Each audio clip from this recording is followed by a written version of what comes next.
Por que odiamos? Tribalismo.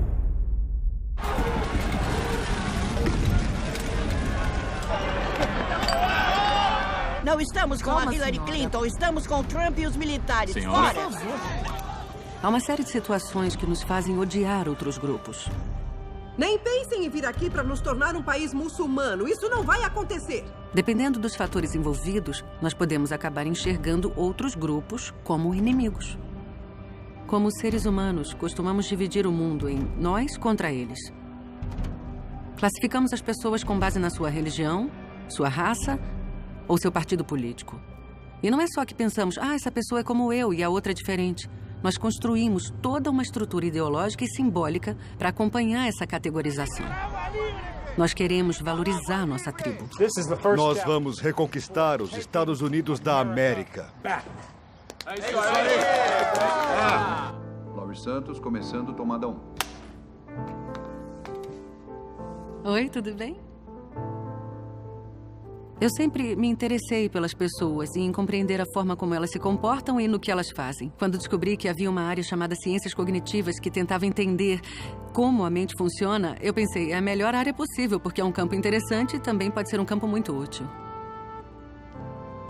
Sou professora de psicologia na Universidade de Yale e estou muito interessada nas origens do tribalismo. Como desenvolvemos essas capacidades que temos ou o comportamento de tribo? E o meu método é estudar animais não humanos.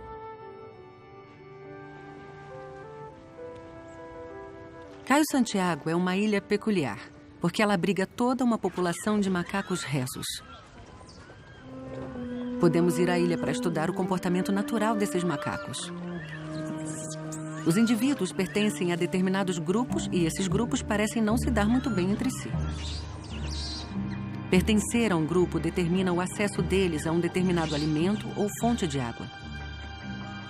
E uma coisa interessante que vemos na delimitação dos grupos dos macacos rezos é que eles não fazem isso pela linguagem.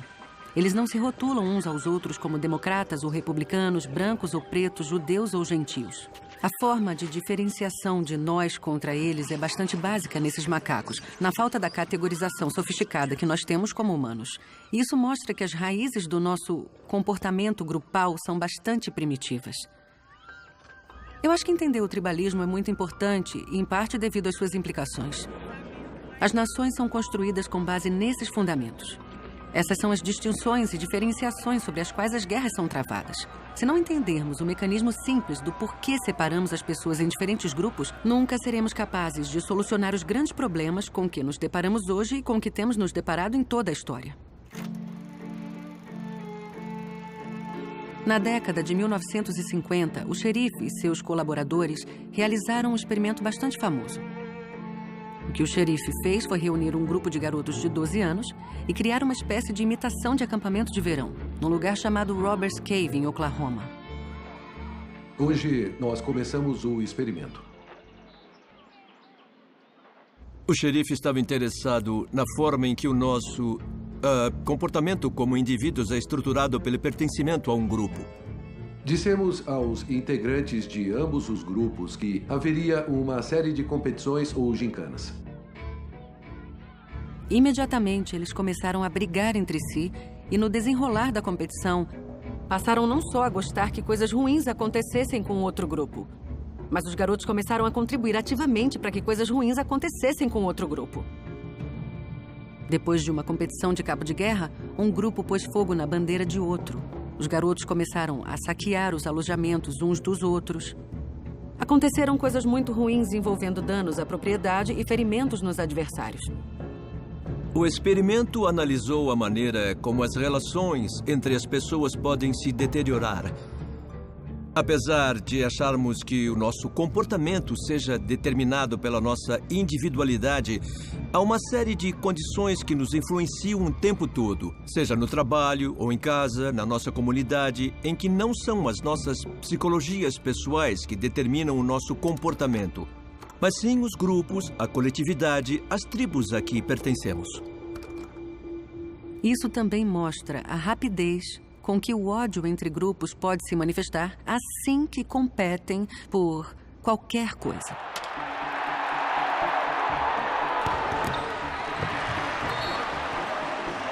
Olha só, que jogada incrível! E passem mais um ponto! Os torcedores de esporte costumam desenvolver um sentido forte de lealdade tribal. E isso pode se basear em vários fatores. Primeiro, os times têm a sua origem numa determinada região.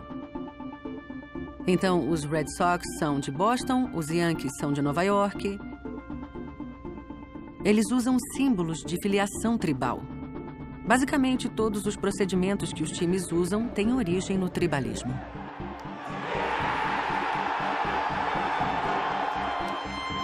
Os esportes são nada menos que a evolução da expressão da guerra. Existe um território, tem prêmios para os vencedores, que são os troféus. Ao assistirmos a um jogo, assistimos a um combate sangrento. E aí nos conectamos aos demais torcedores, como se estivéssemos participando de uma guerra juntos.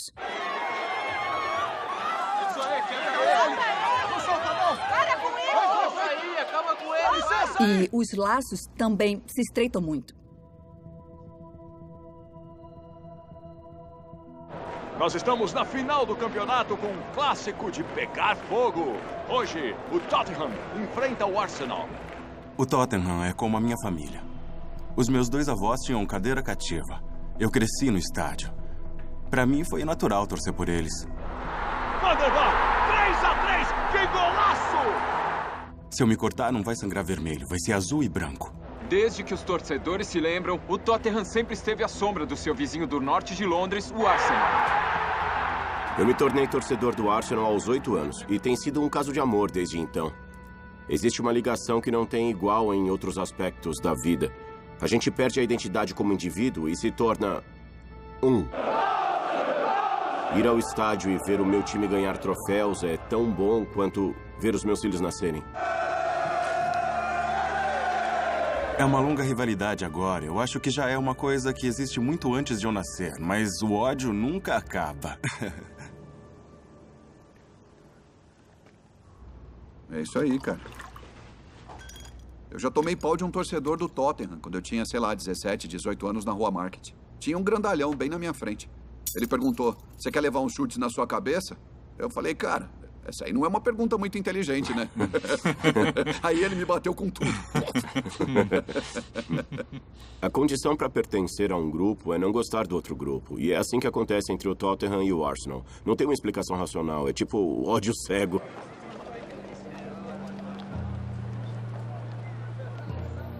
Que horas são? Falta 10. Falta 10. A gente chega em 10 minutos. O jogo só começa daqui 40 minutos. Não esquenta. Tem vários casos de violência. Porque tá todo mundo agitado, nervoso. E também é claro que piora com álcool. Olha lá. Não tem ninguém ali. É do Tottenham, né? Eles não estão aqui. Eles só querem apanhar, né?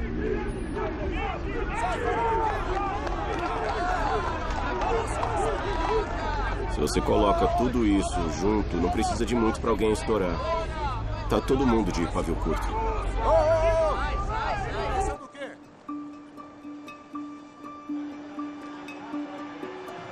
Agora sim, lá vai ele, de cabeça! Vai, vamos lá! Eu não coloco os pés no estádio do Arsenal. E se a gente perder? E se a gente ganhar? Eu posso dizer alguma coisa errada pros caras e eles podem me encher de porrada. Ah, vai se juiz do c... Você é um ladrão da p... Tem gente que vai à igreja aos domingos. Isso não quer dizer nada pra mim. A minha religião é o Tottenham. Eu encontro os meus amigos antes do jogo. A gente fala sobre o time e é como rezar pra nós. Não acredito! Caramba! O que eu sinto pelo Arsenal? Sinto ódio.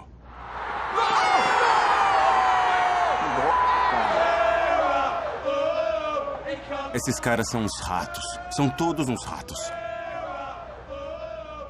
Isso vai muito além do futebol. É uma espécie de guerra. Eu tô sendo legal até agora, mas isso pode mudar. Falou, filho? Tá olhando o quê? Às vezes tem briga. E eu já vi. O jogo já terminou, mas está havendo problemas no estádio e os seguranças estão tendo que intervir, pois as torcidas estão se provocando. O jogo teve que parar várias vezes porque os torcedores invadiram o campo.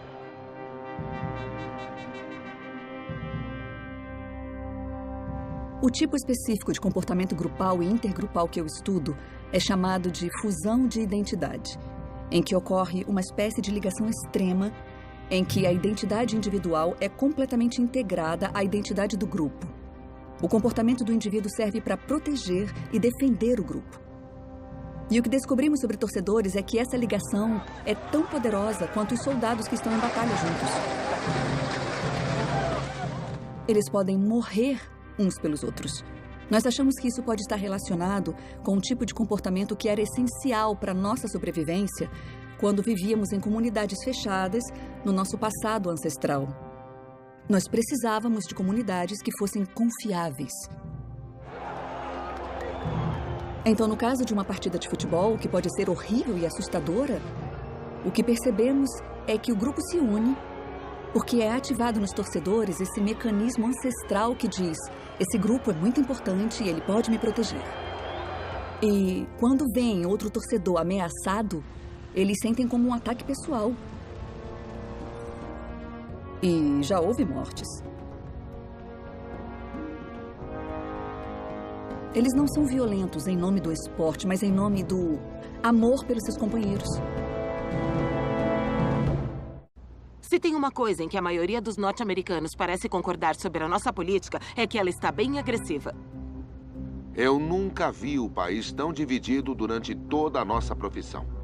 Os esquerdistas estão raivosos, eles querem pegar nossos empregos, eles querem pegar a nossa liberdade. Não podemos ser educados com um partido político que quer destruir o que nós valorizamos. Muitos esquerdistas estão completamente, absolutamente, totalmente psicóticos e sem controle. O partidarismo político está ficando mais e mais tribal a cada dia.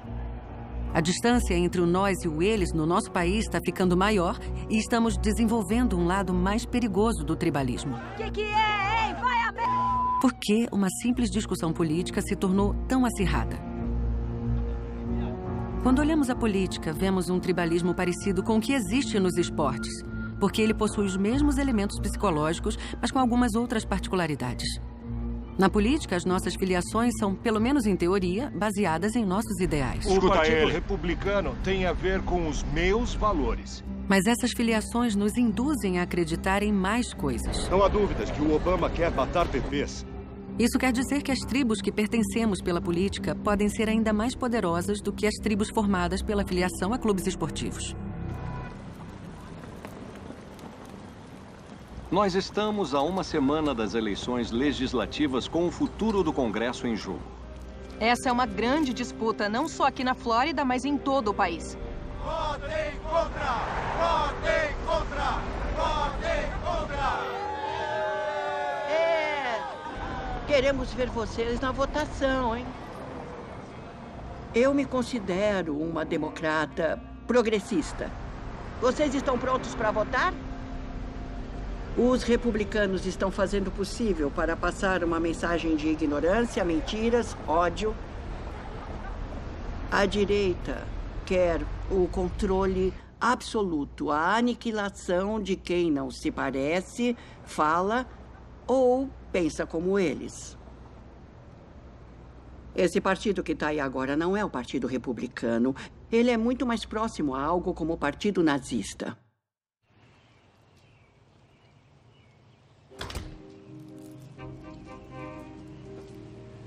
Muito bem. Vamos começar. A gente vai para Bristol primeiro. Eu faço parte do Comitê Estadual de Hillsborough. Eu sou um conservador libertário, republicano. Estamos procurando republicanos que não quiseram votar nas últimas eleições para o Congresso e vamos tentar fazer com que eles compareçam à votação. Essa eleição é uma das mais importantes dos últimos anos. E o que eu pergunto é, vocês querem o impeachment do presidente porque é isso que os democratas querem? Tudo bem com o senhor? Tudo. O senhor já viu essas pesquisas? Não vi. O que os democratas estão tentando fazer há um tempo é transformar a política na arte do assassinato político. Eles nos chamam de racistas, nos chamam de tudo que é nome. Esse é um dos motivos porque temos tanta afinidade com o presidente Trump, porque ele nos defende. Quando alguém nos provoca, nós temos que revidar.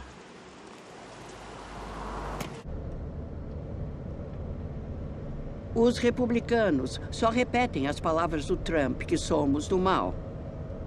Eles nos odeiam e eu acho que eles não se importam em ouvir a gente sobre quais são as nossas opiniões.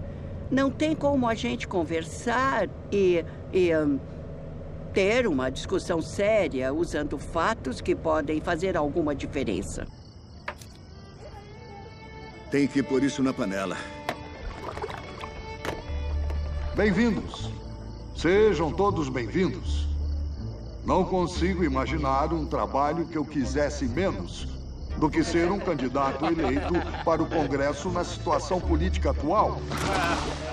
Daqui a 24 horas eu darei o meu voto contra os bandidos.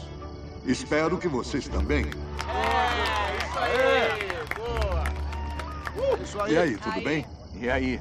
Os democratas só querem a destruição. Os democratas são guiados pelo ódio. Quando os conservadores debatem com os liberais, nós achamos que eles estão errados e que são idiotas. Eles acham que nós somos do mal. E essa é a grande diferença, eu acho. Queremos o muro! Queremos o muro! Queremos o muro! Queremos o muro! As estruturas sociais da nossa nação foram erodidas pela polarização. Pesquisas recentes mostram que as pessoas têm evitado passar o dia de ação de graças com suas famílias para que não haja conflito político. As pessoas nem querem mais namorar alguém de outro partido político, mais do que evitam relacionamentos interraciais. E se a gente pensar na história do país e na aversão que havia em relação aos casamentos interraciais, dá para perceber uma grande mudança na visão de mundo do país e em como definimos os nossos grupos. E isso vai acabar produzindo ainda mais divisão com o passar do tempo.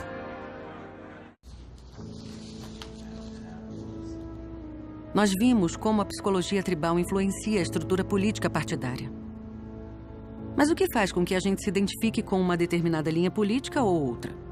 De onde isso vem? Há pesquisas que mostram que mais de 50% das nossas crenças políticas são determinadas pela genética. Então, se você possui crenças políticas em comum com os seus pais, não é porque os seus pais te criaram de uma certa forma, é por causa da sua herança biológica. O que acontece é que a genética nos influencia a ter certos tipos de personalidade. Pela própria definição, os conservadores querem preservar o passado, enquanto os liberais desejam mudar o sistema. Então, há diferenças importantes de como a sociedade é vista. Mas aí, ao acrescentar o ambiente, valores culturais, moralidade, informações que recebemos da mídia e de líderes políticos, podemos nos envolver com grupos de amigos que podem nos atrair ou afastar. Não é um destino fechado, mas a genética tem um grande papel nas nossas preferências políticas à medida que envelhecemos e nos tornamos adultos. Mas há um lado obscuro, e o lado obscuro é que nossa identidade pode nos tornar polarizados e tribais, a ponto de nos levar a conflitos. Toda vez que nos vemos como membros de uma tribo, nós iremos ver o mundo pelas lentes dessa tribo. Em vez de lentes cor-de-rosa, temos lentes que valorizam a tribo. Então só vemos os pontos positivos da nossa tribo. Significa que não há mais fatos objetivos. Mesmo diante dos fatos mais claros, não vemos as coisas do mesmo jeito. E um dos exemplos mais recentes veio depois da eleição do Trump, quando houve um grande debate sobre o número de presentes nas posses do Obama e na posse do Trump. Essa foi a maior multidão que já compareceu numa posse. Ponto final. Quanto à equipe do presidente, a questão é muito simples e direta. Eles preferem viver numa fantasia do que na realidade. Quando estamos estreitamente identificados com um grupo, temos a tendência de defendê-lo, ignorando certos fatos que tornem o grupo negativo. Nós dirigimos a nossa atenção a fontes de informação que nos dizem que o nosso grupo é positivo. Mas isso é um problema, porque os nossos preconceitos e ódio pelos outros grupos nos tornam suscetíveis a fake news e à propaganda e ao conflito. Uma tendência que é quase perfeitamente coincidente com esse aumento de polarização recente é, obviamente, a tecnologia, a internet, as redes sociais, canais de notícia ininterruptos. Tudo isso torna mais fácil aos membros de um partido se conectarem com seus seguidores não críticos. A mídia de propaganda esquerdista conseguiu criar uma crise de informação neste país e não podemos mais confiar nela. O grande problema é que os acontecimentos políticos significam uma coisa completamente diferente para aquela parte do país que assiste a Fox News do que para todo o restante do país. Eles fazem comentários virulentos, fazem comentários bem grosseiros. As pessoas são mal informadas sobre o outro lado. Isso acaba piorando a animosidade e a hostilidade expressadas pelos cidadãos comuns. A mídia tem usado aspectos da nossa psicologia e o fato de que somos tão tribais para ganhar dinheiro. Nós gravitamos naturalmente para informações que confirmam aquilo em que o nosso grupo já acredita. Assim, a mídia consegue lucrar em cima daquilo que queremos ver. Há um grande interesse em nos manter tão polarizados. O partidarismo nos Estados Unidos se intensificou nos últimos 30 anos. O povo deve saber se seu presidente é ou não bandido. Eu não sou bandido. Só um exemplo histórico. Em 1974, Richard Nixon teve que renunciar por causa do Watergate. O Washington Post publicou a história e os democratas e republicanos aceitaram que ele tinha errado. E foi isso que fez com que o Nixon renunciasse, porque ele percebeu que havia um consenso sobre os fatos. Renunciarei à presidência a partir do meio-dia de amanhã. O vice-presidente Ford para seu juramento como presidente no mesmo horário neste gabinete. Hoje, as pessoas irão negar os fatos que ameaçam as suas crenças políticas, seus partidos. Você está dizendo que é mentira, mas o Sean Spicer, nosso secretário de imprensa, trouxe fatos alternativos a isso. Olha, fatos alternativos não são fatos. Uma das primeiras coisas que os fascistas fazem é nos tirar da realidade. Eles não querem que acreditemos nas nossas fontes de informação para, assim, poderem nos controlar. Fake news. Fake news. São falsas. São todas falsas. Depois que um líder confunde a realidade a ponto de os fatos não importarem mais, ele irá encorajar a sua tribo a encarar questionamentos às suas crenças como uma ameaça. O que fica, então, não é apenas uma polarização, mas uma situação em que um grupo político coloca em risco as nossas instituições democráticas ou algo pior. E é isso que está acontecendo nos Estados Unidos hoje. Quando nos isolamos no nosso grupo sem ter contato com outros grupos, quando os outros se tornam um inimigo fictício capaz de fazer coisas horríveis, eu acho que uma preocupação que precisamos ter, particularmente com as redes sociais, é que podemos acabar conversando com espelhos em que apenas falamos com pessoas que já concordam com a nossa opinião.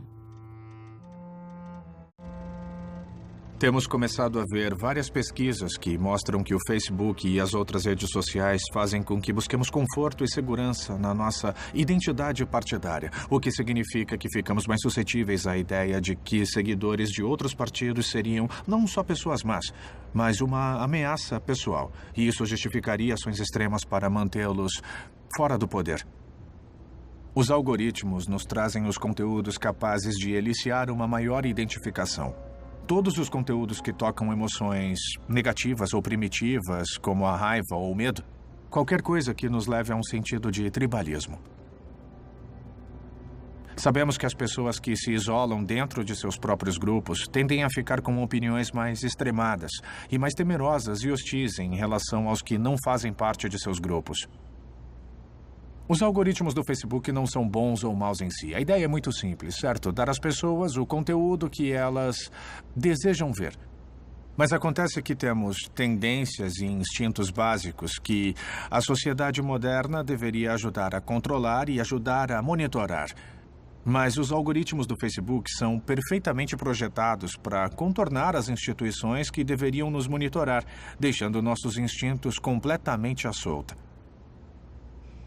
E o que estamos começando a entender é que isso não só leva as pessoas a dizerem coisas desagradáveis nas redes sociais, mas deixa os indivíduos significativamente mais propensos a agir com violência. Há um estudo que acompanhou todos os ataques a refugiados na Alemanha. E o que descobriram foi que as cidades em que se usava o Facebook significativamente mais do que a média tiveram 50% a mais de ataques a refugiados.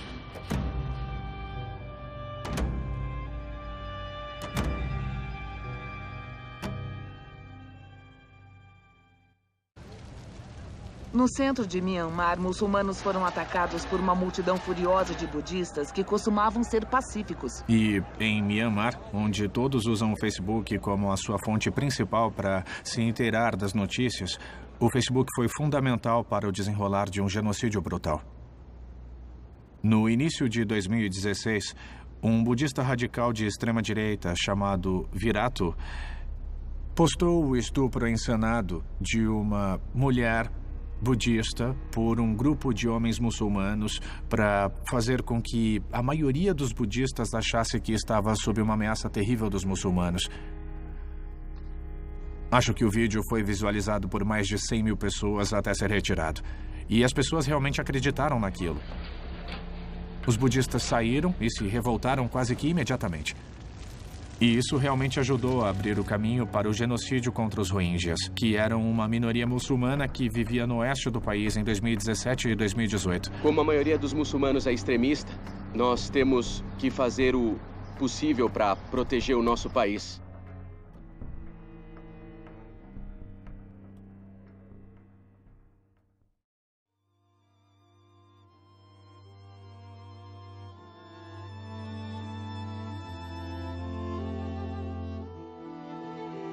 Essa deveria ser uma plataforma libertadora, mas ela acabou literalmente estimulando as piores tendências humanas. A identidade grupal é realmente poderosa, em todos os lugares. E não há nada mais efetivo para ativá-la do que ter estranhos a quem possamos temer ou odiar. É realmente um dos sentimentos mais poderosos que podemos ter. Laurie Santos, tomada 7. A gente já pode começar, tá? Tá bom. Nós podemos examinar todas as guerras, todos os conflitos já vistos na história da humanidade, na longa história da humanidade, e em cada caso vamos encontrar a identidade grupal em ação, levando pessoas que normalmente seriam empáticas a fazerem coisas terríveis com outros membros da própria espécie. O conflito existente entre os budistas e os Rohingyas em Myanmar, entre católicos e protestantes na Irlanda, israelenses e palestinos. Cada grupo tem uma história própria e complicada, mas em cada caso há uma clara assimetria de poder entre os dois lados. Também há uma série de processos psicológicos que são bastante comuns em conflitos. Nós tendemos a achar que as nossas ações em relação ao outro lado são motivadas pelo amor pelo nosso povo, enquanto as ações deles contra nós são motivadas pelo ódio a nós. Então, se você está vendo as coisas por este lado, dá para perceber facilmente como reduzimos os outros como essencialmente violentos e vis, e classificamos o nosso próprio grupo como essencialmente virtuoso. E isso pode levar a todo tipo de preconceitos. Nós não vemos a injustiça como o outro lado. Nós vemos a injustiça com o nosso lado. Então, um grupo pode possuir mais poder, mas ainda assim pode se sentir no papel de vítima. Em maio de 1948, um novo Estado judaico de Israel nasceu após as injustiças da guerra. Quando Israel foi criado somente 2 anos após o Holocausto, muitos palestinos fugiram ou foram expulsos da terra onde as suas famílias haviam vivido há gerações, dando início a um conflito pela terra e por direitos nacionais que permanece sem solução até hoje. O conflito Israel-Palestina é muito trágico e difícil. Há uma simetria clara. Israel tem um dos aparatos militares mais poderosos do mundo. Os palestinos não têm nada. As vidas deles são completamente controladas. É um caldeirão psicológico fervilhante que leva ao conflito. Tudo nesse pequeno pedaço de terra. Então, não podemos fazer julgamento de qual narrativa é a certa. Só podemos dizer quais são as narrativas e quais são os seus conteúdos psicológicos. Os palestinos dizem que os poderes ocidentais decidiram, sem o seu consentimento, permitir que um grupo basicamente colonizasse a sua terra e a tomasse. E quando resistiram, Israel os atacou com violência e tomou uma parte ainda maior da sua terra. Mas, por outro lado, a psicologia israelense é dominada pelos ataques anteriores ao judaísmo, que ocorreram em toda a história. Do ponto de vista israelense, eles são um pequeno país cercado de outros que o atacaram no passado. O Hamas, um grupo que jurou destruir Israel e que é considerado pelos Estados Unidos como um grupo terrorista, conseguiu uma enorme vitória. E os israelenses temem ser arrastados para o mar. Pelo menos é o que os palestinos dizem. O grupo ativista islâmico se recusa a reconhecer o direito de Israel existir. Israel precisa se confrontar com o terror islâmico numa base diária. E o que nós temos aqui é o que chamamos de teoria de vitimização competitiva. Ambos os lados se sentem como vítimas. Ambos os lados se sentem desfavorecidos. E isso é especialmente verdadeiro em Gaza, onde uma cerca fortificada separa as fronteiras entre uma população de 2 milhões de palestinos e seus vizinhos israelenses do outro lado.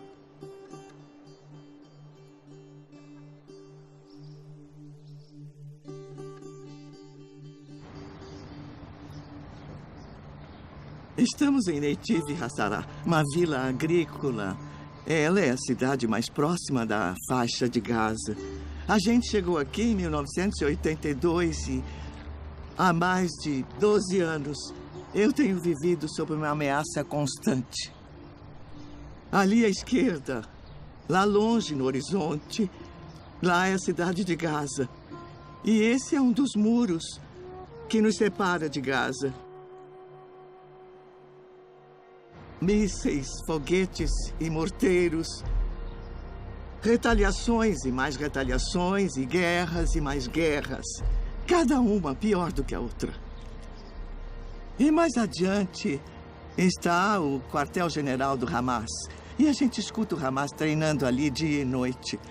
A gente sempre recebe mensagens de texto no telefone dizendo: não se preocupem, é só treinamento. É quando eu começo a me preocupar. A melhor amiga da minha filha foi morta por um míssil a caminho do abrigo. Ela não conseguiu chegar lá a tempo. A dor por essa menina que foi morta está com a gente até hoje. Permanece com a minha filha ano após ano. Isto é um abrigo. Temos 15 segundos para chegar aqui quando tem um alerta. As crianças daqui de Israel crescem sem ver as crianças do outro lado. A gente não tem ideia de como essa gente é, do que eles sentem. E também não queremos saber. Nós nunca nos vemos como pessoas.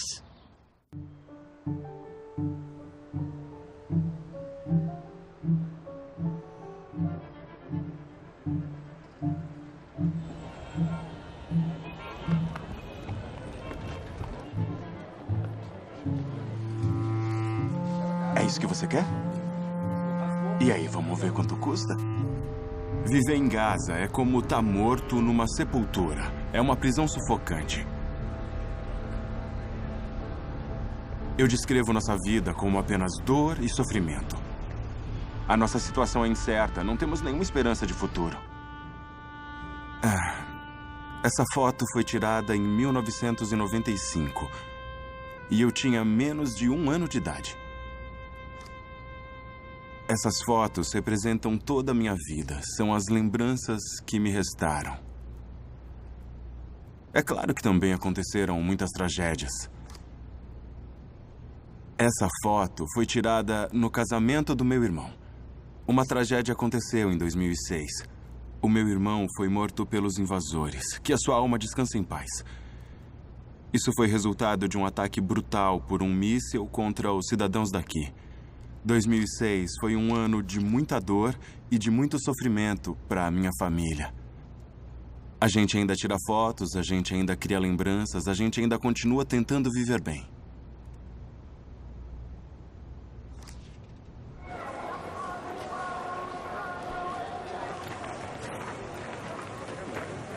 Daqui a poucas horas, os Estados Unidos abrirão a sua embaixada em Jerusalém. Nós mostramos que os Estados Unidos da América fariam o que é correto, e assim foi feito. Jerusalém está no coração do conflito entre Israel e a Palestina. Ela é a cidade sagrada e foi declarada capital tanto pelos israelenses quanto pelos palestinos. O reconhecimento de Jerusalém como capital israelense enfureceu os palestinos. Os militares israelenses estão se preparando para até 100 mil ativistas ao longo da fronteira de Gaza. Desde o momento em que nascemos, consideramos Jerusalém a capital da Palestina.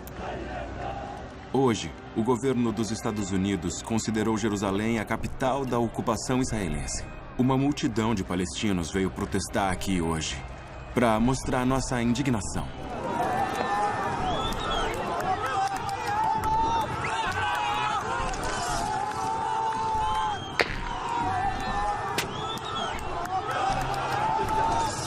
Por que eles usaram balas de verdade? Por quê? Entre ontem e hoje, a atmosfera é de muita dor, raiva e tristeza. E também de luta em todos os cantos da faixa de Gaza.